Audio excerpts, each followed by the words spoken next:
হইয়া যখন কালিমার ধ্বনি তার জবান দিয়ে বের হবে, বান্দার হায়াত শেষ, বান্দার রূহ আজরাইল কবজ করে নিয়ে যাবে।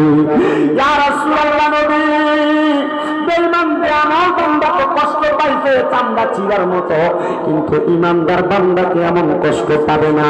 বলে না না না, ছোট একটা বাচ্চা যদি দুধের জন্য কান্না করে, তার মা তার মাথার মধ্যে হাত বুলিয়ে দিলে ওই বাচ্চাটা যেমন ভাবে আরামসে ঘুমায়া যায়, ঠিক এমন ভাবে ইমানদার ঘুমায়া যাবে। ইমানদার মতের কষ্ট টের পাবে না। মায়ার নবী গো, কেন কেন আপনি নবী বলেন না কেন টের পাবে না?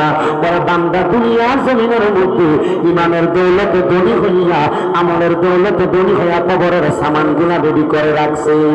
আমার নবী বলে শুধু তাই নয়, ওই বান্দার রূহ কবজ করার পরে ওই বান্দার রূহটা আজরাইলকে ডাক দিয়ে বলবে, আজরাইল আমারে কেন তুমি এত আস্তে আস্তে নিয়ে যাও? তুমি আমারে আরো তাড়াতাড়ি নিয়ে যাও না।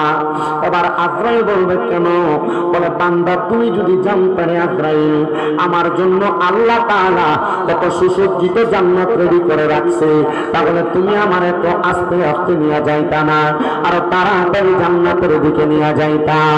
আমার নবীর উম্মতের দল ওই বান্দারে নিয়ে যখন আজরাইল প্রথম আসমানের সামনে যাবে, প্রথম আসমানের মধ্যে ফেরেশতারা দাঁড়ায় দাঁড়ায় বলবে, আহলান ওয়া সাহলান মারহাবান দুয়ুফুল্লাহ দুয়ুফুর রহমান, আল্লাহর মেহমান স্বাগতম স্বাগতম।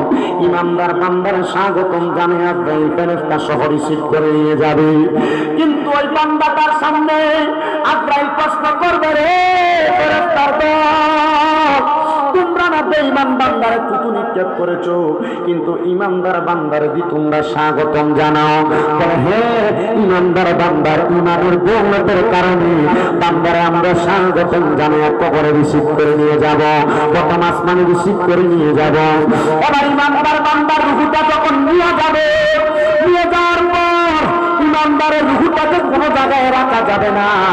জান্নাতের স্বর্ণরূপার পেয়ালা নিয়ে ইমানদারের রূহটা ধরে রাখবে, কিন্তু ইমানদারের রূহটা স্বর্ণরূপার পেয়ালার মধ্যে থাকবে না। যখন ইমানদারের রূহটা কোনো জায়গায় থাকবে না, যে হযরত আজরাইল আলাইহিস সালাম আল্লাহর কাছে ফরিয়াদ করবে, আল্লাহ বান্দার রূহটা কোনো জায়গায় থাকে না, বান্দার রূহ কি করবে?